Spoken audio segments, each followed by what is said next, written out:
मुझे यह समझने में 30 से अधिक वर्ष लग गए कि मैं आपसे जो अंतर्दृष्टि साझा करने वाला हूं, वह वास्तव में क्या है। वह भ्रम जिसे हम खुशी समझ बैठते हैं। जरा सोचिए, पूंजीवाद और बॉलीवुड दोनों क्या भूमिका निभाते हैं। उन्होंने हमें यह यकीन दिलाने की कला में महारत हासिल कर ली है कि सच्ची खुशी केवल किसी खास उपलब्धि के बाद ही मिलती है।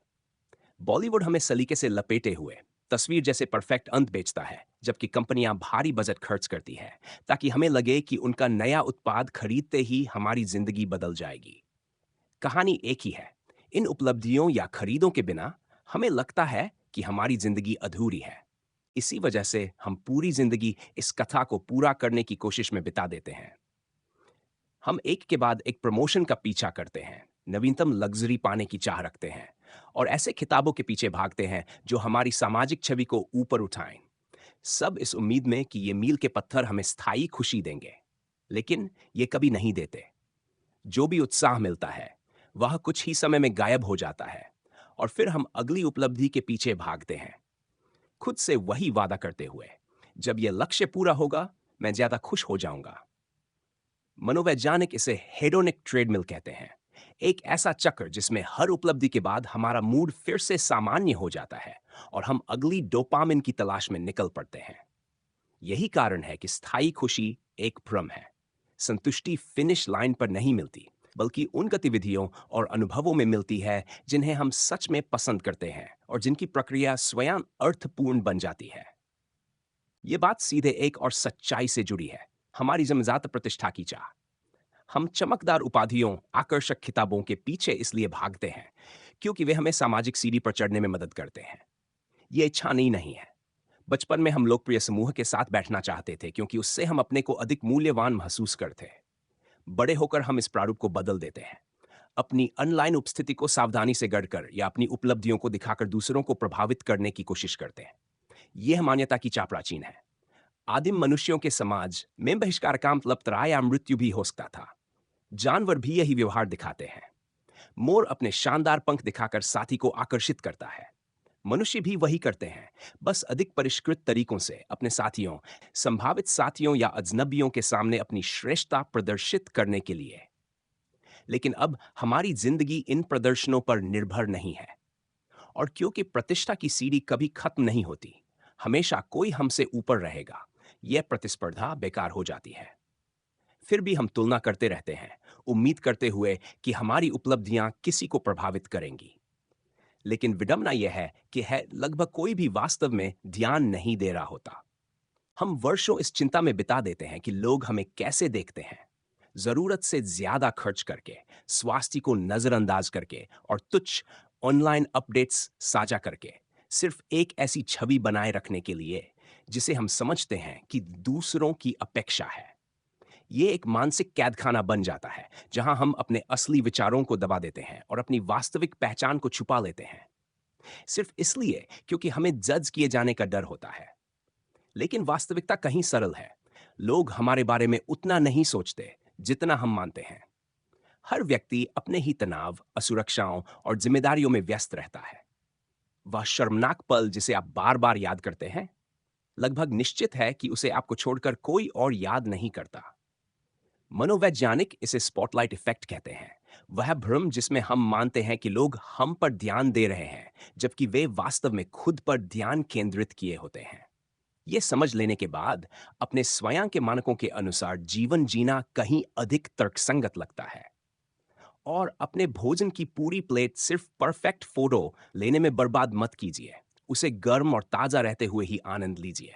ध्यान और त्याग को समझने के लिए कल्पना कीजिए कि आप दोपहर में एक ही सैंडविच चुनते हैं।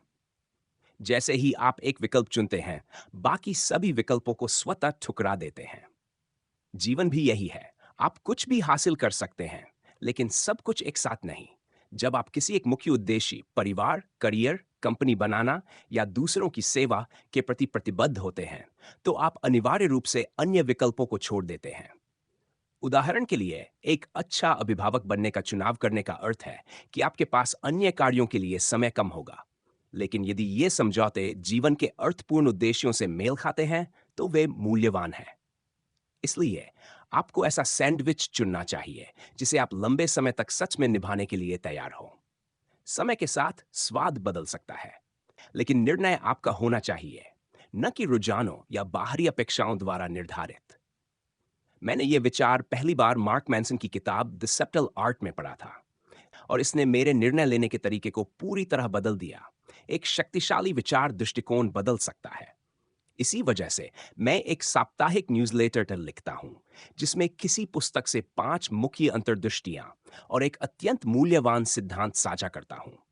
यदि आपकी रुचि हो तो लिंक विवरण में है। लेकिन अपना सैंडविच चुनना मात्र शुरुआत है।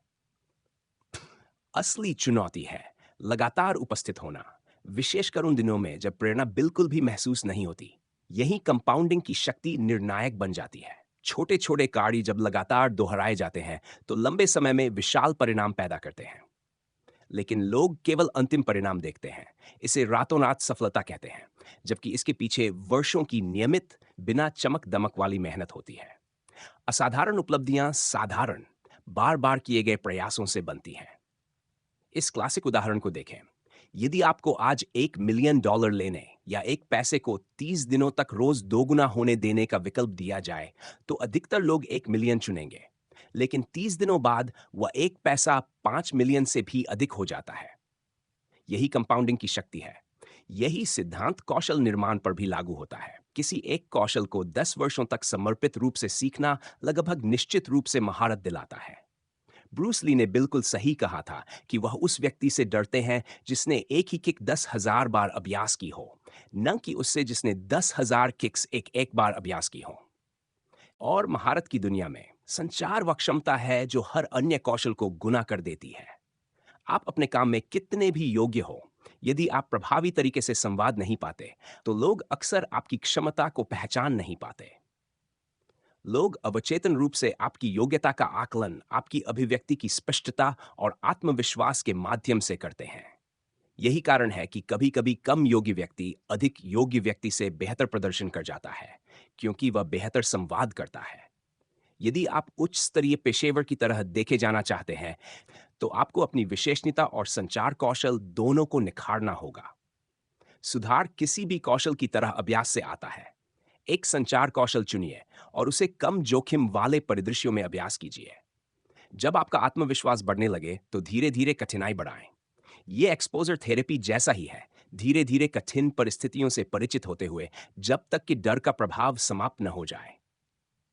यदि आप मानते हैं कि आप सुधार नहीं कर सकते क्योंकि आप ज्यादा शर्मीले हैं या स्वभाव से अंतर्मुखी हैं, तो शायद आपको उस पहचान पर पुनर्विचार करने की आवश्यकता है जो आपने अपने लिए बना ली है। ये हमें आत्म छवि के विषय पर लाता है। मानव व्यवहार को प्रभावित करने वाली सबसे शक्तिशाली शक्तियों में से एक है अपनी पहचान के साथ संगत रहने की आवश्यकता। आपकी आदतें, चुनाव और व्यवहार वर्षों से स्वीकृत लेबलों से बनी एक चुपचाप चलती स्क्रिप्ट का प्रतिबिंब है। यदि बचपन में आपको बार बार शांत या डरपोक कहा गया, तो शायद आपने वही पहचान अपना ली और उसी अनुसार व्यवहार किया। यह परिचित, सुरक्षित और अनुमानित लगता है। समय के साथ आपकी क्रियाएं उस पहचान को और मजबूत करती हैं, एक स्वयं प्रबलित चक्र बनाते हुए। व्यक्तिगत परिवर्तन की कई कोशिशें इसलिए विफल होती हैं क्योंकि लोग व्यवहार को बदलने की कोशिश करते हैं, पहचान को नहीं। मैं इस साल ज्यादा लिखने की कोशिश कर रहा हूं, बनाम मैं एक लेखक हूं। दूसरा वाक्य लगभग हमेशा अधिक परिणाम पैदा करता है क्योंकि क्रिया पहचान से मेल खाती है। प्रभावी परिवर्तन वहीं शुरू होता है जहां आप खुद को देखते हैं। जब आपकी क्रियाएं आपकी चुनी हुई पहचान के अनुरूप होती हैं, तो आपके परिणाम उसे और मजबूत करते हैं और यह स्वयं का एक नया कंपाउंडिंग प्रभाव बना देता है। इसलिए हाँ, जिस तरह हम खुशी का पीछा करते हैं वह काफी हद तक एक मृग तृष्णा है, और फिर भी हम में से अधिकांश उसका पीछा करते रहेंगे क्योंकि प्रतिष्ठा की इच्छा हमारे भीतर गहराई से जमी है। लेकिन यदि आप ध्यान से देखें तो आपको इसकी निरर्थकता समझ आएगी, क्योंकि ज्यादातर लोग स्वयं की चिंताओं में इतने व्यस्त होते हैं कि आपकी प्रगति नजर ही नहीं रखते। इसके बजाय अपने सैंडविच को समझदारी से चुनिए और अपनी ऊर्जा उन कार्यों में निवेश कीजिए जो वास्तव में आपके लिए अर्थपूर्ण हैं। लगातार उपस्थित रहें, कंपाउंडिंग को चुपचाप अपना काम करने दें और मजबूत संचार कौशल विकसित करें, क्योंकि ये जीवन के हर क्षेत्र को बेहतर बनाता है। और सबसे महत्वपूर्ण, अपनी इच्छित क्रियाओं को अपनी पहचान के साथ जोड़िए, न कि क्षणभंगुर संकल्पों के साथ। लक्ष्य जल्दी फीके पड़ जाते हैं, पहचान टिकाऊ होती है।